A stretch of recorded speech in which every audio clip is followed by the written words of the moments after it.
Start करेंगे।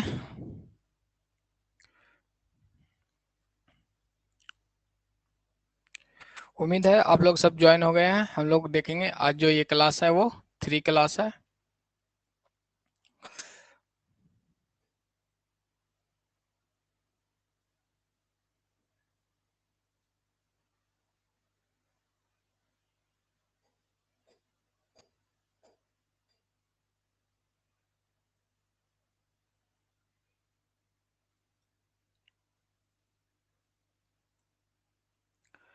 आज start करेंगे हम लोग, ऐसे ही डिले हो गए हैं थोड़ा। चलिए आगे हम लोग देखेंगे। अब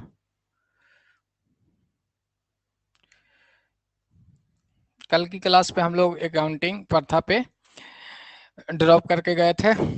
नेटवर्क इशू था जिसके कारण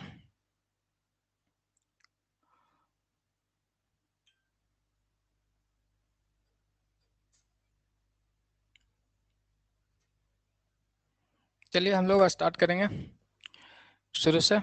थोड़ी आज परेशानी हो गई आप लोग को।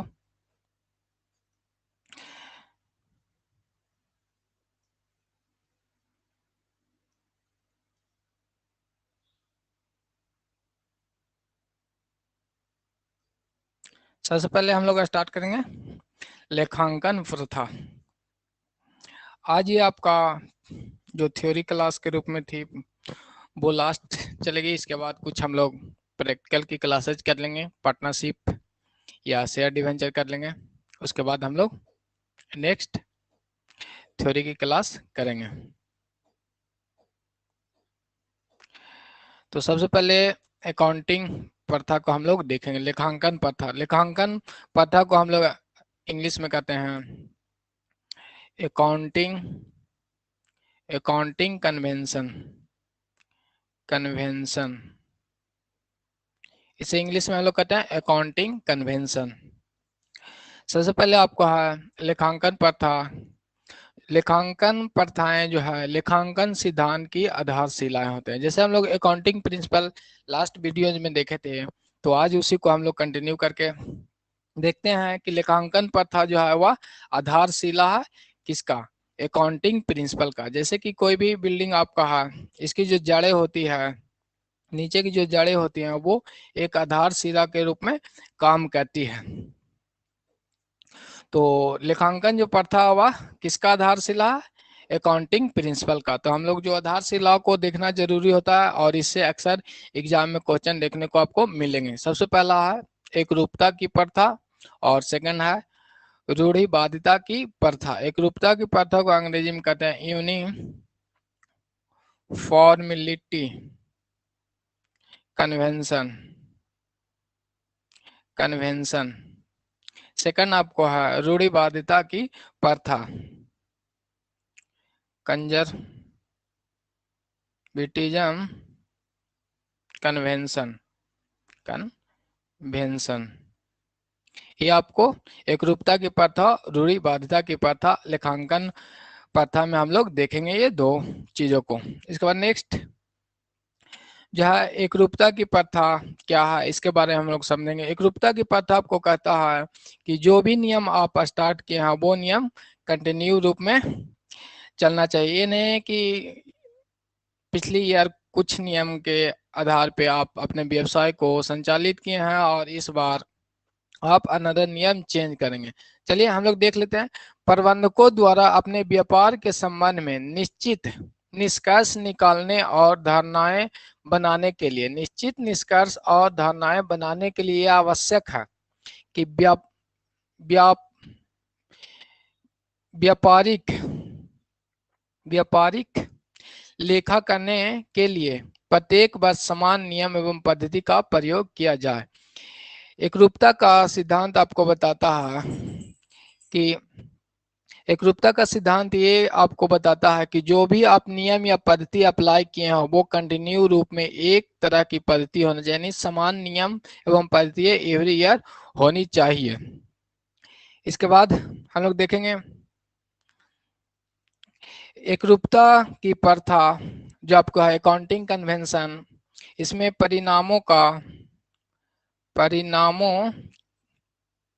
के तुलनात्मक तुलनात्मक अध्ययन में सहायता करती है। क्या करती है? सहायता करती है। आपका जो एकरूपता की प्रथा है वो एवरी ईयर आप यदि समान नियम एवं पद्धति से व्यापार को संचालित करेंगे तो आपको जो परिणाम की तुलनात्मक कर सकते हैं, जो आपको परिणाम मिलेगा, यानी वन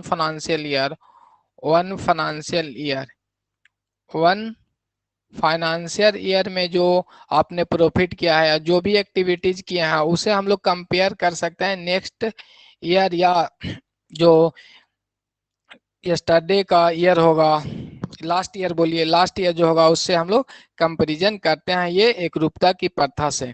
क्योंकि यदि करंट ईयर आप अनदर मेथड का प्रयोग या रूल का प्रयोग करेंगे और पिछली ईयर आप चेंज करके नियम को प्रयोग करेंगे तो आप तुलना नहीं कर पाएंगे कि आपका जो व्यापार है वो उसमें कितना आप प्रॉफिट या गेन कर सकते हैं, या आपकी व्यापार की स्थिति क्या है वो आपको फाइंड आउट करने में परेशानियां होगी।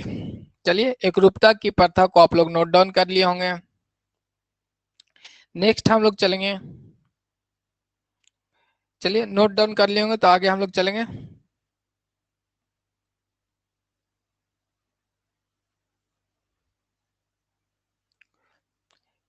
सेकंड पॉइंट आपको है रूढ़िवादिता की प्रथा। क्या है? रूढ़िवादिता की प्रथा को हम लोग देखेंगे, ये मोस्ट इंपॉर्टेंट के रूप में लिखेंगे। इससे आपको एक क्वेश्चन देखने को मिल जाएगा, 99% चांसेस है कि इससे आपको क्वेश्चन हमेशा, कोई भी एग्जाम आप देख लीजिए कॉमर्स का, उसमें रूढ़िवादिता का नियम को आपको चर्चा की रहेगी, एग्जाम में पूछी जाते हैं। इसे अंग्रेजी में कंजर्वेटिज्म कहते हैं, कंजर्वेटिज्म, कन्वेंशन, कन्वेंशन कहते हैं। ये रूढ़िवादिता की प्रथा है। इस प्रथा के अनुसार लाभ की उम्मीद ना करें। ये जो आपकी प्रथा है रूढ़िवादिता की प्रथा, इसमें लाभ की उम्मीद ना करें परंतु सभी संभावित हानियों की व्यवस्था कर लेना चाहिए। रूढ़िवादिता की जो आपकी प्रथा है वो आपको कहता है कि जो भी हानि भविष्य में होने वाली है उसकी आप व्यवस्था स्टार्टिंग में ही कर लें। यदि आपको संभावित है कि आपके व्यापार में हानि होनी है तो आप जो उसकी प्रोविजन है वो करके रखें, जो संभावित हानि है उसकी व्यवस्था करके रखें। जैसे आप लोग देखते होंगे आप अकाउंट में प्रोविजन फॉर बाय डेट, जो ये प्रोविजन फॉर बाय डेट है वो संभावित भविष्य में होने वाली संभावनाएं हैं, उसे आप लोग क्या करें, नोट डाउन करके रखें। ये आपको कौन सा प्रथा कहती है? कन्वेंशन कहता हुआ कंजर्वेटिज्म की जो कन्वेंशन है यानी रूढ़िवादिता की प्रथा आपको ये कहती है। इसकी मेन जो की पॉइंट है वो ध्यान रखेंगे कि जो संभावित हानियां है उसके लिए क्या प्रोविजन फॉर बैड डेट्स, या प्रोविजन की बात करें जो लॉसेज है, लॉसेज को प्रोविजन करने की व्यवस्था की बात कौन करता है? रूढ़िवादिता की प्रथा में कहा जाता है। इसकी मेन और जो मुख्य पॉइंट है वो हम लोग देखेंगे। रूढ़िवादिता के अनुसार जो क्लोजिंग स्टॉक है, ध्यान दीजिएगा, क्लोजिंग स्टॉक का मूल्यांकन मूल्य और बाजार मूल्य दोनों में जो कम होता है उस पर हम लोग किया जाना चाहिए। जो क्लोजिंग स्टॉक आपके व्यापार में बचेंगे उसको हम लोग कब करेंगे? जो मूल्यांकन करेंगे क्लोजिंग स्टॉक का, वो जो कॉस्ट प्राइस है और मार्केट वैल्यू है उसमें जो कम होगा उस पर हम लोग क्या करेंगे? नोट डाउन करेंगे। रूढ़िवादिता के अनुसार क्लोजिंग स्टॉक का मूल्यांकन मूल्य यानी कॉस्ट एवं मार्केट प्राइस बाजार मूल्य दोनों में से जो कम होगा यानी जो लेस होंगे उस पर किया जाना चाहिए। ये आपको कौन से कन्वेंशन कहता है? वह रूढ़िवादिता की प्रथा के अंतर्गत ये आपको बताया गया है। डायरेक्टली आपको क्वेश्चन में पूछा जाएगा कि क्लोजिंग स्टॉक मूल्य यानी कॉस्ट वैल्यू एवं मार्केट वैल्यू दोनों में से जो कम है उस पर हम लोग रिकॉर्ड करते हैं तो वो किस प्रथा के अंतर्गत यानी कन्वेंशन के अंतर्गत आती है। तो आप ध्यान दीजिएगा, रूढ़िवादिता की प्रथा के अंतर्गत आती है। ऐसा तो जनरली हम लोग देखते हैं कि जो रूढ़िवादिता की प्रथा होती है उसमें क्या होता है, जनरली रूढ़िवादिता का मतलब हम लोग समझते हैं पुराने विचारों की बात कही जा रही है। तो ये आप ध्यान रखेंगे, रूढ़िवादिता में आपको पुराने विचार की बात नहीं है, इसमें जो नियम इसके हैं, जो सिद्धांत है वो हम लोग ध्यान रखेंगे। पहला तो है कि जो संभावित हानि होगी उसके हम लोग प्रोविजन करेंगे। प्रॉफिट के लिए आप प्रोविजन कुछ नहीं करेंगे, नो डाउट, उसे कुछ नहीं करना है, ठीक है। लेकिन जो हानियां होने वाली है उसके लिए हम लोग प्रोविजन करके रखेंगे। क्लोजिंग स्टॉक है उसको हम लोग जो कॉस्ट वैल्यू एवं मार्केट वैल्यू दोनों में से जो कम होंगे उस पर हम लोग क्या करेंगे, रिटर्न करेंगे यानी रिकॉर्ड करेंगे। चलिए नेक्स्ट जो आपको है वह है ह्रास की व्यवस्था करेंगे, यानी डिप्रिसिएशन की बात की गई है। ह्रास की व्यवस्था करना है, जैसे डिप्रिसिएशन आप लोग देख लेंगे, डिप्रिसिएशन, ये डिप्रिसिएशन की क्या करना है, व्यवस्था करनी है आपको, ये ध्यान रखिएगा कि रूढ़िवादिता के अंतर्गत आपको कहा गया है कि जो डिप्रिसिएशन का प्रोविजन करना है, कोई भी एसेट फिक्स एसेट्स होते हैं उसमें हम लोग अक्सर देखते हैं जब अकाउंटिंग का अध्ययन आप लोग किए हैं तो उसमें डिप्रिसिएशन की बात हमेशा चलती है। और डिप्रिसिएशन कितने प्रकार के होते हैं, किसकी तरह से लगते हैं, इसकी एक स्पेशल क्लास हम लोग करेंगे, ये ध्यान रखिएगा। लेकिन जो डिप्रिसिएशन की व्यवस्था वह रूढ़िवादिता की प्रथा में कहा गया है, रूढ़िवादिता की कन्वेंशन के अनुसार हम लोग डिप्रिसिएशन लगाते हैं। चलिए कोई भी परेशानी हो तो आप चैट बॉक्स में या कमेंट करेंगे, कोई भी परेशानी आपकी हो तो।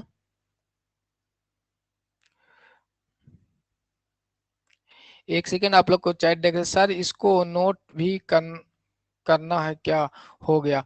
चलिए हाँ नीतीश जी, नोट भी करना है, ध्यान रखेंगे, नोट करते चलेंगे। जो भी पॉइंट है वो एग्जाम में आएंगे, वही आपको जो थ्योरी पार्ट है वो आपको एग्जाम में आने वाली थ्योरी पार्ट ही पढ़ाया जाएगा। थोड़ा बहुत आगे पीछे हो जाएगा तो नहीं कर सकते हैं, किंतु मैक्सिमम चांसेज आपको यही पढ़ाएंगे हम लोग जो आपको एग्जाम में आएंगे। चलिए सर प्लीज इंग्लिश में भी पूरा हिंदी समझ नहीं आता है, तो दोनों अनुज जी नीतीश जी कुछ तो इंग्लिश मिक्स तो है ही, और समझने के लिए तो उतना परेशानी होता नहीं होगा क्योंकि डिप्रिसिएशन कन्वेंशन और जो भी चीजें हैं वो इंग्लिश हिंदी दोनों है। तो नोट डाउन करेंगे, जो की पॉइंट है उसे इंग्लिश में हम आपको तो आज बता ही रहे हैं, पिछली क्लास में थी कि हम लोग सिर्फ हिंदी आपको बता दिया तो हो सकता है परेशान, लेकिन आज जो की पॉइंट है जिससे आपको क्वेश्चन पूछे जाएंगे वो ही आपको इंग्लिश में हम बताते हैं। तो इसके लिए सिक्योर है, थोड़ा एडजस्ट कीजिए। सर समझ में आ रहा है,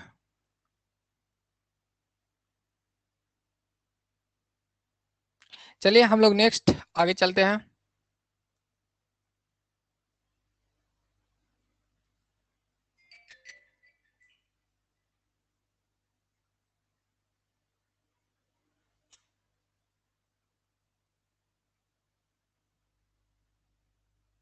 नेक्स्ट चलेंगे हम लोग, यहाँ तक समझ गए होंगे। क्लोजिंग स्टॉक के आपको इंग्लिश में था ये वैल्यूएशन, जो क्लोजिंग स्टॉक का वैल्यूएशन होता है वो कॉस्ट प्राइस एवं मार्केट प्राइस दोनों में जो लेस होंगे यानी जो कम होंगे उस पे हम लोग मूल्यांकन करते हैं, वो आपको कंजर्वेटिज्म कन्वेंशन के अंतर्गत आपको बताया गया है। और डिप्रिसिएशन की व्यवस्था यानी जो डिप्रिसिएशन लगाते हैं वो भी आपको रूढ़िवादिता के अंतर्गत कहा गया है। चलिए ये आपको इंग्लिश में भी हो गया साथ में। और प्रोविजन फॉर बैड डेट्स की व्यवस्था करते हैं वो कन्वेटिज्म ऑफ कन्वेंशन के अंतर्गत जो प्रथाएं हैं उसके अंतर्गत हम लोग करते हैं। ये 3 पॉइंट ही थी जो इंग्लिश में आपको समझना था। चलिए आगे हम लोग देखेंगे अब, उम्मीद है कोई परेशानी नहीं हुआ होगा, समझ गए होंगे। कोशिश करेंगे कि दोनों लैंग्वेज को करेंगे, जो की पॉइंट है वो आपको समझने की बात है और कोई परेशानी नहीं होना चाहिए मेरे हिसाब से। चलिए नेक्स्ट जो आपको है लेनदारों के बारे में, जो कंजर्वेटिज्म जो आपको कहता है वो लेनदार के बारे में क्या कहता है वो हम लोग अब देखेंगे। ये सब पॉइंट आप नोट करके लिखेंगे। लेनदार पर बट्टे की व्यवस्था नहीं की जाती है, लेनदार पे बट्टे की व्यवस्था यानी क्रेडिटर पे आपको डिस्काउंट की जो व्यवस्था वो नहीं की जाती है, ये आप ध्यान रखेंगे। वहीं आपको डेटर की बात की गई है, डेटर यानी देनदार पे अपर्याप्त ऋण या छूट के लिए संचय की व्यवस्था की जाती है। आपको क्रेडिटर, जो भी आप क्रेडिटर है उस पर छूट की आप व्यवस्था नहीं करेंगे। जैसे जनरली आप क्रेडिटर, मान लीजिए कि आपका व्यापार में आप क्रेडिटर हैं, तो क्रेडिटर को क्या करना है, क्रेडिटर को यदि एक व्यापार है, ये बिजनेस है आपको, ये आपका बिजनेस है, तो ये बिजनेस क्या करेगा, क्रेडिटर को पे करेगा। तो ये क्या करेंगे, कोई भी डिस्काउंट की जो प्रोविजन है वो नहीं करेंगे, डिस्काउंट की जो आपकी प्रोविजन है वो नहीं करेंगे। ये आपको कहा गया है, क्योंकि डिस्काउंट जो क्रेडिटर है ये इसके अनुसार होगी। हो सकता है कि क्रेडिटर आपको डिस्काउंट दे नहीं दे, इसलिए आपको ये जो प्रथा है कंजरविटिज्म, उसमें आपको बताया गया कि क्रेडिटर की डिस्काउंट की व्यवस्था नहीं की जाती है। वहीं दूसरी तरफ आपको बताया गया कि डेटर पे जो ऋण है जो प्राप्त नहीं कर सकते हैं, यानी कलेक्ट नहीं हो सकता, आपको संभावित है कि जो डेटर है वो डूब जाएंगे, तो उस पे या जो डिस्काउंट देंगे उसके लिए आप संचय कर सकते हैं। ये बात थी कि वो संचय आपको कर सकते हैं, प्रोविजन बना के भी रख सकते हैं डेटर के लिए। इतनी सारी चीजें समझ में आ गई होगी, कोई परेशानी नहीं होगी कि देनदारों पे जो अपर्याप्त ऋण है, जो भी ऋण दिया है वो पर्याप्त नहीं होगा, या छूट के लिए आप संचय कर सकते हैं, एक प्रोविजन बना सकते हैं। चलिए नेक्स्ट आगे चलेंगे। उम्मीद है कि सारी चीज समझ में आ गई होगी आप लोग को। कोई कमेंट हो तो आप बताएंगे। अनु अल्फा फीफा ने के बाद बर्थडे खत्म कर अल्फा, क्या लिखे हैं Anu ji, alpha alpha alpha alpha नी के बाद बर्थडे अल्पना। चलिए चैट बॉक्स के लिए कल एक और सिस्टम की व्यवस्था हम नेक्स्ट क्लास में कर लेंगे, जिससे दोनों चैट सामने में दिखाई देगा।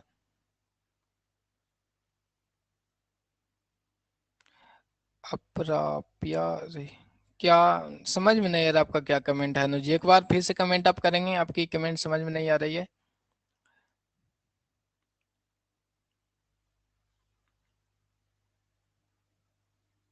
चलिए आगे हम लोग अब मूव करेंगे। आपकी कमेंट कुछ समझ में नहीं आया, क्या लिखे थे। कोई भी क्वेरी हो तो आप कमेंट कर सकते हैं, वेट कर लेते हैं हम आपके लिए।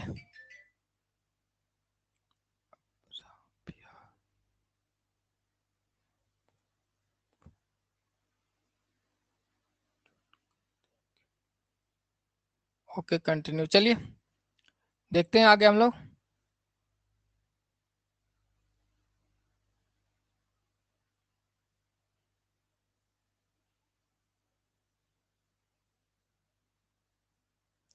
नेक्स्ट आगे हम लोग चलेंगे, अब नेक्स्ट पॉइंट पे चलेंगे।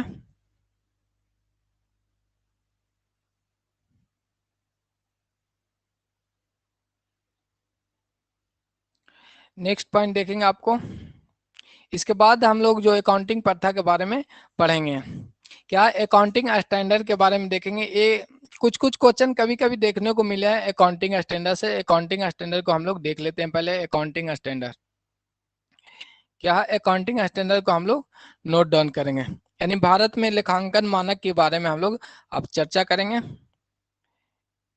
अकाउंटिंग अकाउंटिंग स्टैंडर्ड,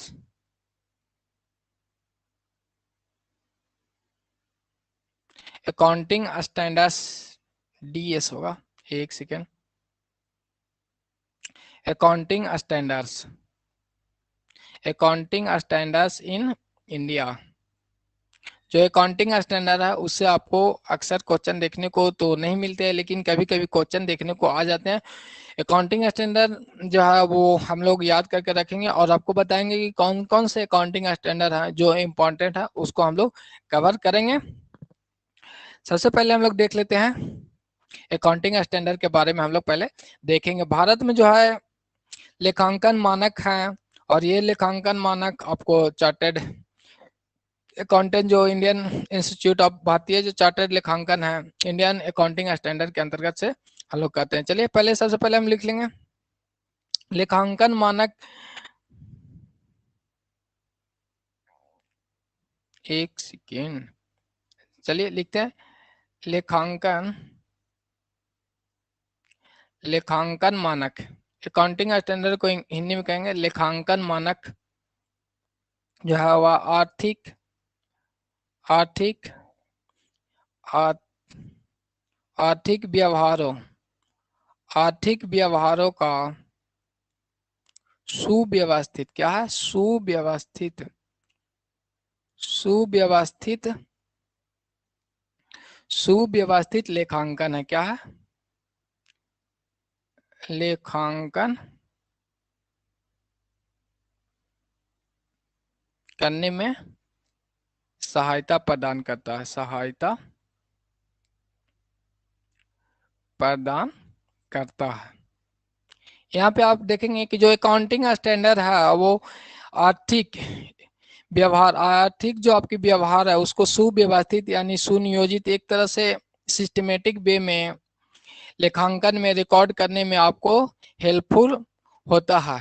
यानी एक तरह से ये भी एक सिद्धांत के रूप में है अकाउंटिंग स्टैंडर्ड, इसमें भी कुछ बातें कही गई है और उन सभी बातों को एक नियम के अनुसार से कंटिन्यू वे में आगे जो फॉलो करते हैं तो वो क्या करते हैं, लेखांकन यानी अकाउंटिंग में आपको सहायता प्रदान करते हैं, यानी हेल्पफुल होते हैं अकाउंटिंग करने में अकाउंटिंग स्टैंडर्ड के माध्यम से।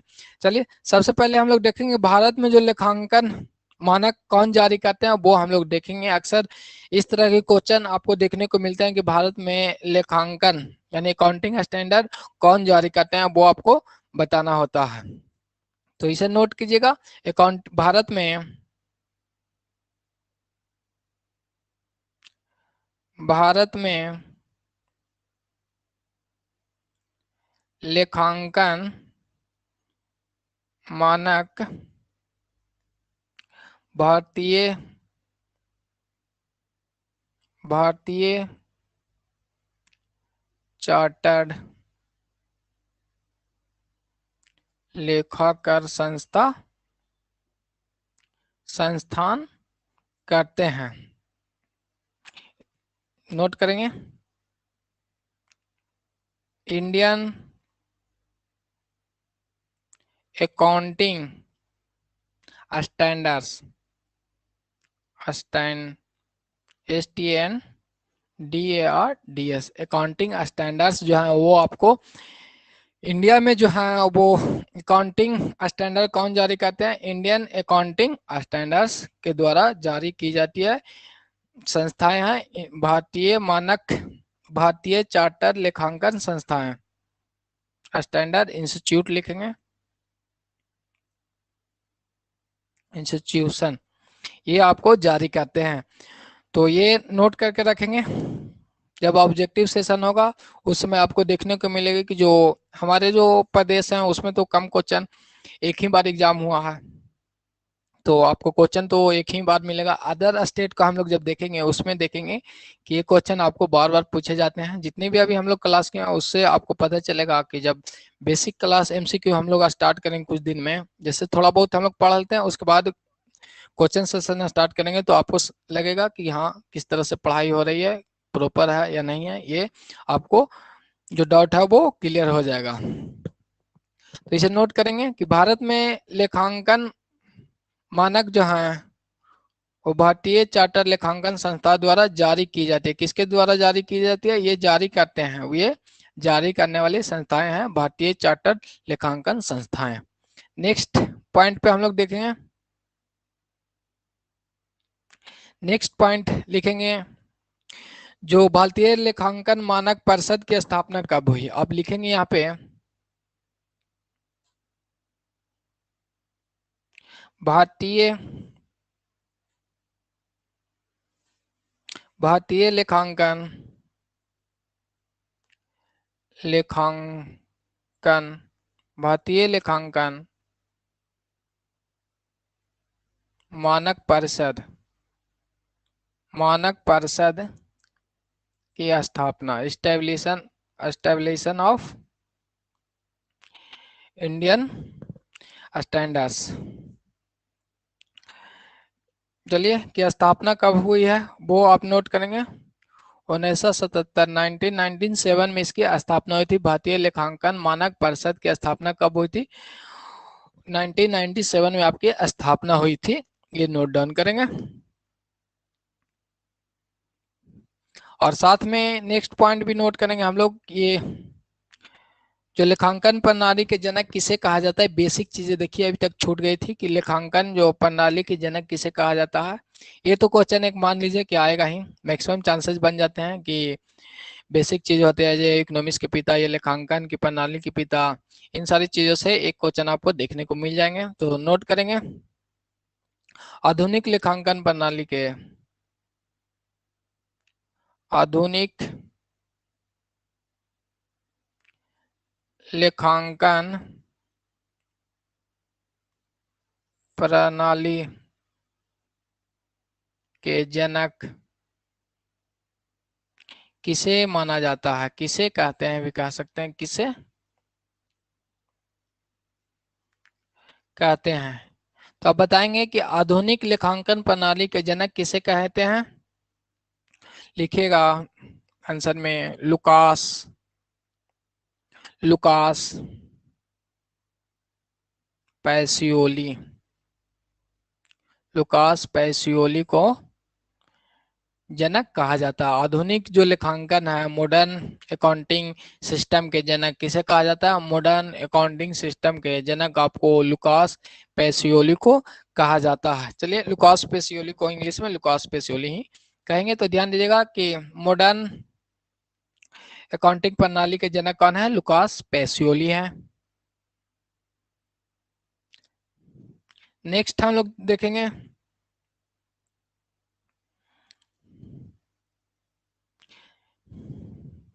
और लुकास पेसियोली के बारे में थोड़ा सा जान लेते हैं, क्योंकि मॉडर्न अकाउंटिंग के ये क्या है, जनक है, तो इनके बारे में कुछ हम लोग को जानना जरूरी है। डुअल एंट्री सिस्टम इन्होंने दिया था क्या, लुकास पेसियोली ने आपको जो है वह डुअल एंट्री सिस्टम को दिए थे।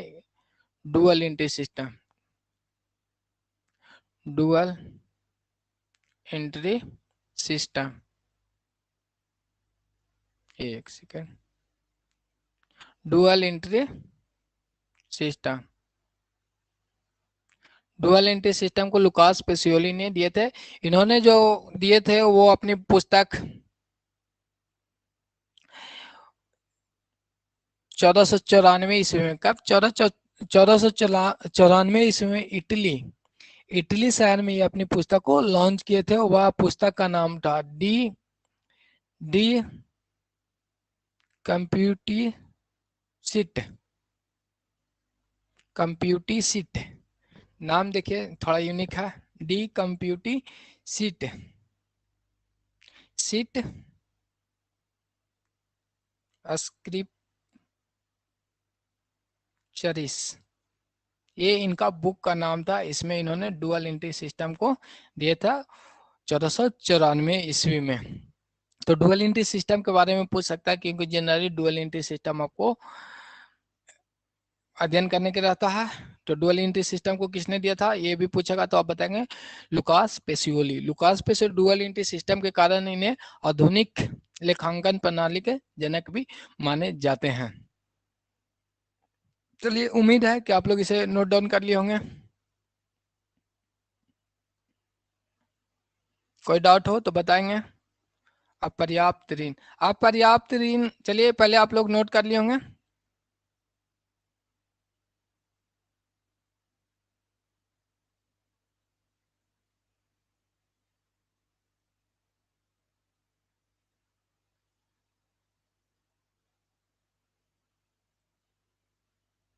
अपर्याप्त ऋण को हम लोग देखेंगे क्या, ये आप नोट कर लिए होंगे।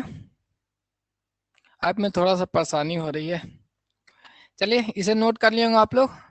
तो अपर्याप्त ऋण, जो अपर्याप्त जो ऋण है वो आपका कमेंट था। तो इसका मतलब ये हुआ कि जो ऋण आपको संभावित है कि प्राप्त नहीं हो सकता। जैसे आपके डेटर है, कोई भी डेटर आपने किसी को उधार दिया है, तो वो डेटर जो है वो आपको पहले से पता है कि इन्हें उधार देंगे तो इनसे रिटर्निंग आने की संभावनाएं कम होती है। जैसे भी आप व्यापार करते हैं तो कुछ जो कस्टमर आपके ऐसे होते हैं उनसे आप उम्मीद करते हैं कि इनसे उधार देने पे आपको प्राप्त नहीं हो पाएगा, तो इसी संभावनाएं को अपर्याप्त ऋण कहते हैं अपर्याप्त ऋण कहते हैं। जो ऋण दिए हैं वो रिटर्न नहीं प्राप्त होगा। चलिए ये नोट कर लिए होंगे, उम्मीद है कि सारी चीजों को नोट कर लिए होंगे।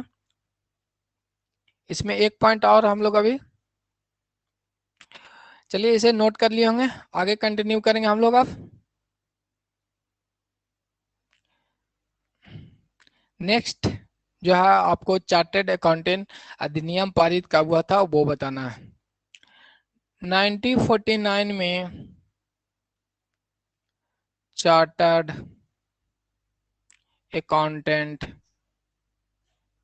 अकाउंटेंट्स अकाउंटेंट्स अकाउंटेंट अधिनियम पारित हुआ। अधिनियम पारित हुआ, ये ध्यान दीजिएगा, इस पारित हुआ। ईस्वी वाली एक क्वेश्चन आपको देखने को मिल जाएगी, तो ईस्वी थोड़ा सा याद रखेंगे। स्टार्टिंग में ही ईस्वी एक दो क्वेश्चन ही है, ऐसा नहीं है कि हिस्ट्री की तरह बहुत सारे आपके ईस्वी रहेंगे। इसके लिए आप सिक्योर रहें कि जो 1949 में चार्टेड अकाउंटेंट अधिनियम जो पारित हुआ, चार्टेड अकाउंटेंट जो अधिनियम है वो पारित हुआ था 1949 में। 1949 में आपको चार्टेड अकाउंटेंट अधिनियम पारित हुआ था। चार्टेड अकाउंटेंट अधिनियम आपको पारित हुआ था 1949 में।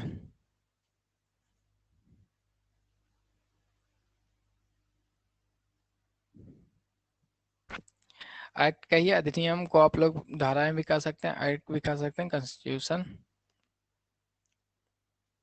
एक्ट लिख लेते हैं, अधिनियम। नेक्स्ट हम लोग अब चलेंगे, आपको कुछ चीजें हैं वो नोट डाउन करना है और बारी बारी से आप याद कर लेंगे उसे। आपको ये चार्ट जो लेखांकन पीछे वाली नोट कर लेंगे, उम्मीद है ये आप नोट कर लेंगे कि चार्टेड अकाउंटेंट अधिनियम कब पारित हुआ, 1949 में हुआ था। इसके बाद हम लोग अब आगे जो आपके लिए है वो आप नोट कर लेंगे और स्लोली स्लोली याद करेंगे और आपको इसमें बताएंगे। जैसे सबसे पहले अकाउंटिंग स्टैंडर्ड फर्स्ट आपको है, जो आपको कहता है अकाउंटिंग स्टैंडर्ड फर्स्ट आपको है disclosure of policy, disclosure of जो अकाउंटिंग पॉलिसी है उसके बारे में कहती है। तो ये पेज आप आज डाउनलोड करेंगे, नोट करेंगे, क्या करेंगे इसे नोट करेंगे। सबसे पहले अकाउंटिंग स्टैंडर्ड वन लिखेंगे। अकाउंटिंग स्टैंडर्ड वन संभावनाएं होती है आपको कि एग्जाम में आपको पूछा जा सके। तो डिस्क्लोजर ऑफ अकाउंटिंग पॉलिसी यानी लेखांकन नीतियों का प्रकटीकरण। अकाउंटिंग स्टैंडर्ड सेकंड आपको क्या कहता है, अकाउंटिंग स्टैंडर्ड सेकंड यानी लेखा मानक सेकंड आपको कहता है स्कंद यानी इन्वेंट्री, यानी इन्वेंट्री का मूल्यांकन यानी valuation of inventory. Second accounting standard third आपको कहता है रोकड़ प्रवाह विवरण यानी कैश फ्लो स्टेटमेंट। इसे आप लोग ये दो तीन फर्स्ट वाला नेसेसरली याद कर लेंगे। फर्स्ट कोई भी चीज है फर्स्ट है तो वो पॉलिसी की बात करेगी कि जितनी अकाउंटिंग पॉलिसी है अकाउंटिंग स्टैंडर्ड है तो अकाउंटिंग पॉलिसी की बात करेगी फर्स्ट। तो जनरली ये आपको याद हो गया कि अकाउंटिंग पॉलिसी जो है वो फर्स्ट में। सेकंड ध्यान रखेंगे वैल्यूएशन ऑफ इन्वेंट्री यानी स्टॉक इन्वेंट्री यानी स्कंद की आपको मूल्यांकन करना है। सेकंड वैल्यूएशन ऑफ इन्वेंट्री याद रखेंगे और थर्ड में आपको हो जाएगा कि कैश फ्लो स्टेटमेंट। क्या है, कैश फ्लो स्टेटमेंट की बात करेगी थर्ड में आपको। नेक्स्ट फोर्थ नंबर चलेंगे अकाउंटिंग स्टैंडर्ड फोर्थ आपको है contingency and event acquiring after the balance sheet यानी बैलेंस शीट की बात की गई है। चिट्ठा तिथि के बाद घड़ी घटनाओं का एवं आकस्मिकताएं जो संभावित हो सकते हैं अचानक चिट्ठा यानी बैलेंस शीट बनने के बाद। 4 नंबर तक देखेंगे यानी ये स्टार्टिंग जो आपके 3 पॉइंट है वो मोस्ट इंपॉर्टेंट है, 3 याद रखेंगे। और 5 नंबर आपको है किसी अवधि के लिए शुद्ध लाभ या हानि व पूर्व अवधि मध्य के तथ्यों को नीतियों को परिवर्तन करने। Net profit and loss of the period and extra ordinary and charges in accounting policy. और मेन पॉइंट ये याद रखना है, नोट करके रखेंगे एक्सेसरी निकासी और जो चीजें हैं जो अक्सर नहीं पूछे जाते हैं लेकिन एक बार देख के चलेंगे हम लोग कि एग्जाम में अगर बाय द वे एक्स्ट्रा कुछ पूछने की कोशिश करें तो हम लोग कवर कर पाए। तो 6 नंबर अकाउंटिंग स्टैंडर्ड 6 आपको है, इसे आप नोट करेंगे, इंपॉर्टेंट करके। डिप्रिसिएशन ऑफ अकाउंटिंग या विड्रॉल की बात करती है। मूल्य ह्रास लेखांकन, ये नोट करेंगे इंपॉर्टेंट के रूप में इसे। और फर्स्ट सेकंड थर्ड इंपॉर्टेंट करके VI करके नोट कर लेंगे आप लोग। अकाउंटिंग स्टैंडर्ड 7 आपका अकाउंटिंग फॉर कंस्ट्रक्शन कॉन्ट्रैक्ट की बात करती है, यानी निर्माण ठेके हेतु लेखांकन, इसे भी आप लोग नोट कर लेंगे।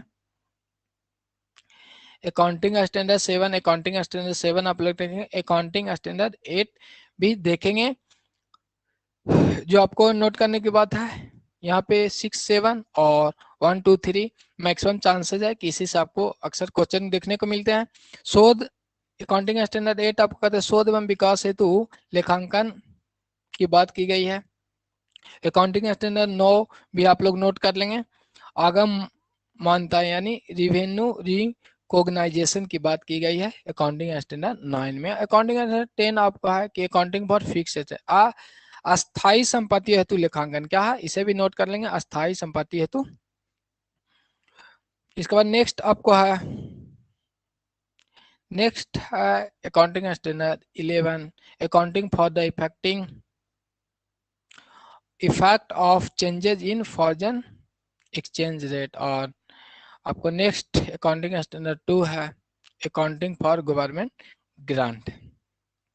चलिए आज आप 12 को नोट कर लेंगे, और जो याद करने की चीज है फर्स्ट तो जनरली याद हो गया, सेकंड में आपको वैल्यूएशन और इन्वेंटरी की बात की गई है, थर्ड कैश फ्लो की बात की गई, ये 3 आपको याद हो गए। चलिए और जनरली 6 आप ध्यान रखेंगे, 6 मैक्सिमम चांसेस है इसे पूछने की कि डिप्रिसिएशन के बाद डिप्रिसिएशन ऑफ अकाउंटिंग की बात आपको अकाउंटिंग स्टैंडर्ड 6 इसकी जो परसेंटेज आपको एग्जाम में पूछनी क्या वो 100% बन जाती है अकाउंटिंग स्टैंडर्ड 6 की। तो अकाउंटिंग स्टैंडर्ड 6 का डिप्रिसिएशन की बात करती है। 7 आपको accounting for the construction contract की बात करती है, इसे भी आप लोग याद रख लेंगे।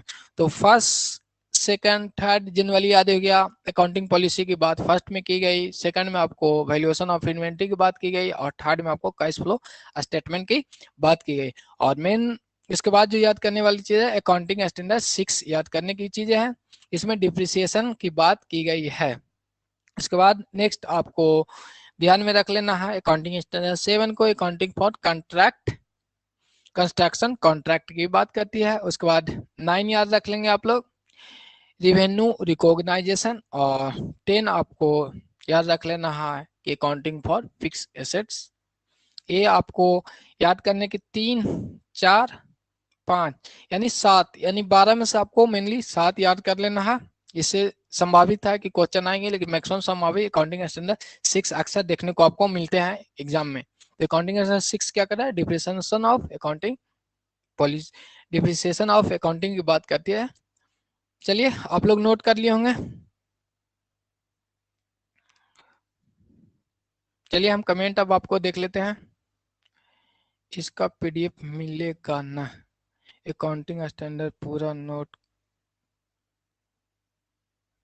कमा है क्या, अकाउंटिंग स्टैंडर्ड पूरा। हाँ चलिए अनुज जी आपका जो है वो अकाउंटिंग स्टैंडर्ड पूरा नोट करने की बात है, तो नोट कर लेंगे, क्योंकि जो मेन जो टॉपिक आपका है इम्पोर्टेंट चीजें वो मैं आपको बताया कि कौन कौन सी इंपॉर्टेंट चीजें हैं वो नोट करना। फर्स्ट ऑफ ऑल आप यार नोट करके रखेंगे, इससे क्या हो जाएगा कि एक तो VVI करके हैं तो रिवीजन के टाइम में वो VVI हम लोग देख लेंगे, और एक सारी निगाह से सारी को देख लेंगे, तो इससे क्या होगा जनरली आपको जो हम बताए हैं वो याद होंगे। और मेन जो पॉइंट आपको 4, 5 बच गए, 4, 5, 8 और 11, 12 आपको 11 तो खैर नहीं पूछेगा, जो बड़े बड़े शब्दों में है वो अक्सर आपको एग्जाम में नहीं पूछते हैं, तो ये ध्यान रखिएगा। जो इम्पोर्टेंट है वो तो आपको बता दिए, और सारी चीज हम लोग नोट करके रखेंगे, क्या पता कि आप एक बार इसे नजर से देख के गए हों और कुछ एक्स्ट्रा एग्जामिनर पूछने की कोशिश करता है तो आप वहां पे बना के आएंगे। तो आज के लिए हम लोग क्लास यहीं पे रखेंगे, और नेक्स्ट दिन आपको अनदर कभी क्लासेज में अकाउंटिंग स्टैंडर्ड 6 शेष जो बचे हुए हैं, आपको जनवरी 29 अकाउंटिंग स्टैंडर्ड है, उसे हम लोग करा देंगे। लास्ट के जो टाइम होगी उसमें आपको नोट डाउन करवा देंगे और साथ में बता देंगे कि कौन कौन सी इंपॉर्टेंट है, उसे आप लोग याद कर लेंगे। चलिए, आप उम्मीद है कि नोट कर लिए होंगे, और कोई क्वेरी है तो आप बताएंगे।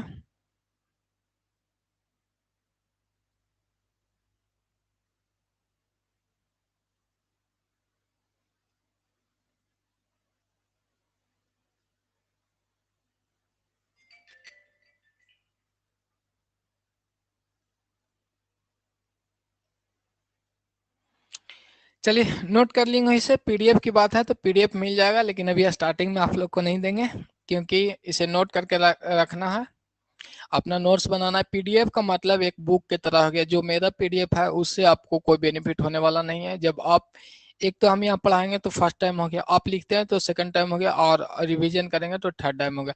तो लिखना आपके लिए बहुत ही जरूरी होता है एग्जाम पास करने के लिए, क्योंकि आपको ऑब्जेक्टिव टाइप का क्वेश्चन मिलेगा। और आपको एक और चीज बता दें कि आप एग्जाम में यदि कोई क्वेश्चन को नहीं जानते हैं, तो यदि एक बार में आप पढ़ें और लगता है कि क्वेश्चन, इस क्वेश्चन का आंसर सी है, तो डायरेक्ट सी मार दे, उस पर डिस्कशन ना करें। ना जानते हैं तो जानते हैं तो जो सिक्योर है उसे मार ले, और जो आपको कंफ्यूजन टाइप की क्वेश्चन रहेगा तो उसे जरूर कवर करें। लेकिन कवर करने की जो विधि है कि एक बार में आप पढ़ें, आपको लगता है कि इस क्वेश्चन का सी ऑप्शन है तो सी ऑप्शन मार के निकल जाए, और डिस्कशन करेंगे तो मैक्सिमम चांसेस होते हैं कि उसमें गलत हो जाते हैं।